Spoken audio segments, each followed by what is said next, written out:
કરી લઈએ brokerage હાઉસીસના reports પર સહયોગી તૃપ્તિ કપૂરિયા પાસેથી. તૃપ્તિ, ગુડ મોર્નિંગ. કયા સેક્ટર્સ કે સ્ટોક્સ અત્યારે લાગી રહ્યા છે ફોકસમાં બ્રોકરેજ હાઉસીસના રિપોર્ટ્સમાં? ગુડ મોર્નિંગ ચાંદની.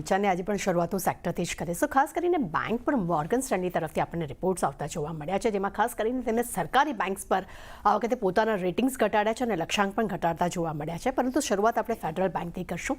અહીંયા આપણને રેટિંગ ડાઉનગ્રેડ થતા જોવા મળ્યા છે અને તેમને ઇક્વલ વેટ રેટિંગથી ઘટાડીને તેને અંડરવેટ કર્યા છે. લક્ષ્યાંક પણ તેમને ઘટાડ્યા છે, 200થી ઘટાડીને ₹185 પ્રતિ શેર કર્યા છે.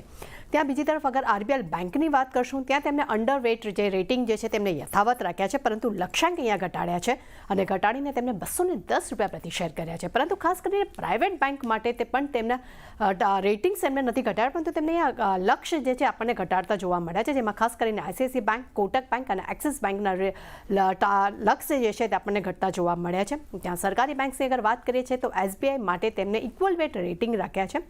લક્ષ્યાંક તેમને ઘટાડીને ₹800 પ્રતિ શેર કર્યા છે. બેંક ઓફ બરોડા પર નજર કરીએ, ત્યાં પણ ઇક્વલ વેટ રેટિંગ છે, ઘટાડીને 265 કર્યા છે. પીએનબી માટે પણ અને બેંક ઓફ ઇન્ડિયા બંને જ માટે રેટિંગ તેમને અંડરવેટ કર્યા છે. પીએનબી માટે રેટિંગ્સ એમને ઘટાડીને 73 કર્યા છે. ત્યાં બેંક ઓફ ઇન્ડિયા માટે તેમને રેટિંગ ઘટાડીને ₹110 પ્રતિ શેર કરી દીધા છે.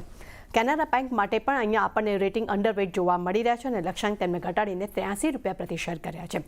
તેમનું માનવું છે કે માર્જિન અને અસેટ્સ ક્વોલિટી આગામી થોડા સમયમાં થોડીક સામાન્ય થઈ શકે છે, પરંતુ સૌથી વધુ ફોકસ એમનું પ્રાઇવેટ બેંકમાં છે. ત્યાં તેમનું કહેવું છે કે તેમના વેલ્યુએશન સુધારવાની તેઓ અપેક્ષા રાખી રહ્યા છે.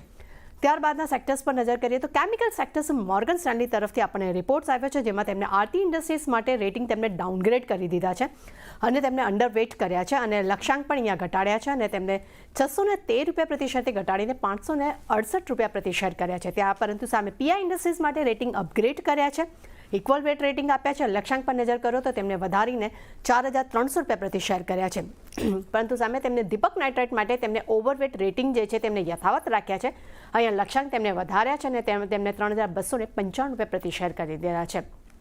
બીજી તરફ નજર કરી લઈએ તો ઇન્ડસ્ટ્રીયલ્સ પર જેફરીઝનો રિપોર્ટ આવ્યો છે, જેમાં ખાસ કરીને તેમને સિમેન્સ, એચએન અને એલએનટી જે ત્રણેય કાઉન્ટર્સ જે છે તેમના ટોપ પિક્સ પર છે અને તેમનું માનવું છે. પરંતુ સામે Q1માં ડિફેન્સની ખાસ બે કંપનીઓ એટલે કે બીએલ અને ડેટા પેટર્ન્સ છે, તેના માટે એમને અહીંયા આપણને રેટિંગ ડાઉનગ્રેડ થતા જોવા મળે છે. તેમનું કહેવું છે કે આ બંને જ કંપનીના ઓર્ડર ફ્લો જે છે તેમાં શાર્પ ઘટાડો આવ્યો છે અને યરલી 3% ઘટાડો જોવા મળ્યો છે. તેમનું માનવું છે કે ચૂંટણીની જે ઇમ્પેક્ટ જે છે તે કંપનીના ઓર્ડર્સ બુક્સ પર જોવા મળી છે.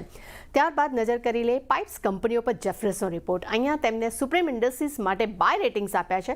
લક્ષ્યાંક તેમને ₹6520 પ્રતિ શેર કર્યા છે, પરંતુ સામે એસ્ટ્રલ માટે તેમને હોલ્ડ રેટિંગ કર્યા છે અને લક્ષ્યાંક તેમને ₹2115 પ્રતિ શેર કર્યા છે. અહીંયા તેમને કમ્પેરિઝન બે કંપનીઓ વચ્ચે કરી છે અને તેમનું કહેવું છે કે 6 મહિનામાં સુપ્રીમ ઇન્ડસ્ટ્રીઝમાં જ્યાં 26% એક ગ્રોથ જોવા મળ્યો છે, ત્યાં એસ્ટ્રલમાં 7% ઘટાડો જોવા મળ્યો છે અને છેલ્લા 10 ક્વાર્ટરની પણ કમ્પેરિઝન તેમને કરી છે. તેમાં તેમનું કહેવું છે કે સુપ્રીમ ઇન્ડસ્ટ્રીઝ જે છે તેની પાઇપનું વોલ્યુમ ગ્રોથ એસ્ટ્રલ કરતાં વધુ સારું જોવા મળ્યું છે.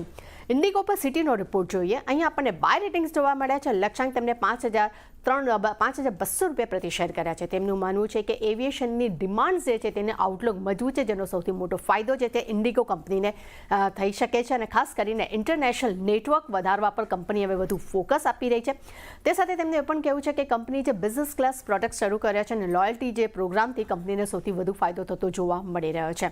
ત્યારબાદ નજર કરી લે ઇન્ડસઇન્ડ બેંક પર. અહીંયા સીએલએસએ તરફથી આપણને આઉટ પરફોર્મ રેટિંગ જોવા મળ્યું છે. લક્ષ્યાંક તેમને ₹1800 પ્રતિ શેર કર્યા છે. તેમનું કહેવું છે કે બેંકનો ખાસ કરીને મેનેજમેન્ટનો રોડ શો થયો છે, તેમાં ખાસ કરીને 15થી 19% લોન ગ્રોથથી તેઓ અપેક્ષા રાખી રહ્યા છે. ક્રેડિટ કોસ્ટ અને માર્જિન છે તે સ્ટેબલ રહી શકે છે. તે સાથે તેમનું એ પણ કહેવું છે કે ભવિષ્યમાં ક્રેડિટ કોસ્ટ વધવાનું જોખમ જે છે તે ઓછું જોવા મળી શકે છે. અને ત્યારબાદ થર્મેક્સ પર HSBCનો રિપોર્ટ જોઈએ. અહીંયા રિડ્યુસ રેટિંગ છે. લક્ષ્યાંક તેમને ₹2400 પ્રતિ શેર કર્યા છે. અને છેલ્લા રિપોર્ટ પર નજર કરી લઈએ તો જીએસપીએલ પર મોર્ગન સ્ટેનલી તરફથી આપણને ઇક્વલ વેટ રેટિંગ જોવા મળ્યા છે. અહીંયા લક્ષ્યાંક તેમને વધાર્યા છે અને ₹452 પ્રતિ શેર કર્યા છે.